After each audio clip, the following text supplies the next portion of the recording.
ये है कि अब आईआरजीसी ने ईरान की सैन्य और कूटनीतिक कमान अपने हाथ में ले ली है और आईआरजीसी के सबसे अहम चेहरा है अहमद वाहिदी और मोहम्मद बाघेर। दोनों मिलकर फैसले ले रहे हैं, ये दावा किया गया है वॉशिंगटन स्थित institute for study of war में। खबरों के मुताबिक नए बदलाव के तहत विदेश मंत्री अब्बास अराक्ची को साइडलाइन कर दिया गया, जो अमेरिका से बातचीत के लिए तैयार थे। इसी नए नेतृत्व ने स्ट्रेट ऑफ हॉर्मुज को खोलने से इनकार किया, साथ ही अमेरिका से बातचीत भी टाल दी। अशरफ हमारे साथ हमारे सहयोगी इस वक्त जुड़ चुके हैं। अशरफ, अराक्ची को अब साइडलाइन कर दिया गया जैसे रिपोर्ट कह रही है, और अब नए सिरे से फिर स्ट्रैटेजी बना रहे हैं कि कैसे अब युद्ध में आगे बढ़ना है।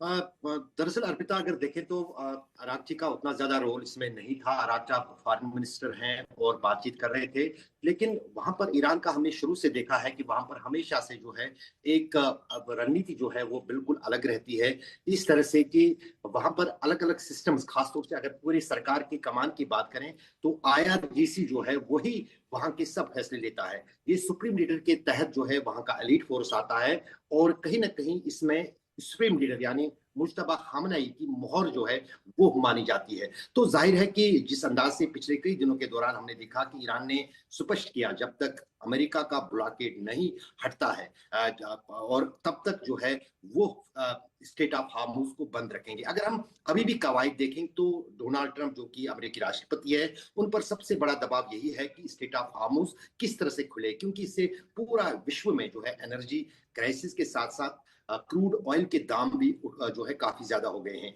लेकिन जैसे आपने शुरू में कहा, बिल्कुल सही है कि ईरान की तरफ से ये साफ कहा गया है कि जो जंग में हासिल नहीं किया है अमेरिका ने, उन्हें हर तरह का हमला किया, हर जगह पे हमला किया, वो हम बातचीत पर सरेंडर करने के लिए तैयार नहीं है। तो कहीं ना कहीं मामला यहीं पर टिका हुआ है। दबाव बनाने की कोशिश जो आज हमने देखा कि एक ईरानी वेसल को जो है उस पर दावा बोला अमेरिका ने, अमेरिकी वायु सेना ने, नेवी ने, और उसको अपने कब्जे में लिया। वो एक दबाव बनाने की कोशिश, लेकिन उसमें जिस अंदाज से जवाबी कार्रवाई ईरान की नेवी ने की है, उन्होंने ड्रोन से हमला किया है, उससे पूरी तरह से अब कहीं ना कहीं जो है तलवार लटक रही है। दोबारा हो सकता है ये युद्ध शुरू हो और इसमें जो है क्योंकि बातचीत का कोई रास्ता नहीं निकल रहा है, बुधवार को सीजफायर खत्म हो रहा है। अमेरिका की तरफ से कोशिश थी कि बातचीत के जरिए कोई डील हो, लेकिन उस पर ईरान नहीं है। लेकिन अभी भी पाकिस्तान जो कि मीडिएशन कर रहा है, उसकी तरफ से कोशिश है कि कहीं ना कहीं जो तैयारियां पिछले एक हफ्ते से बातचीत को लेकर चल रही थी,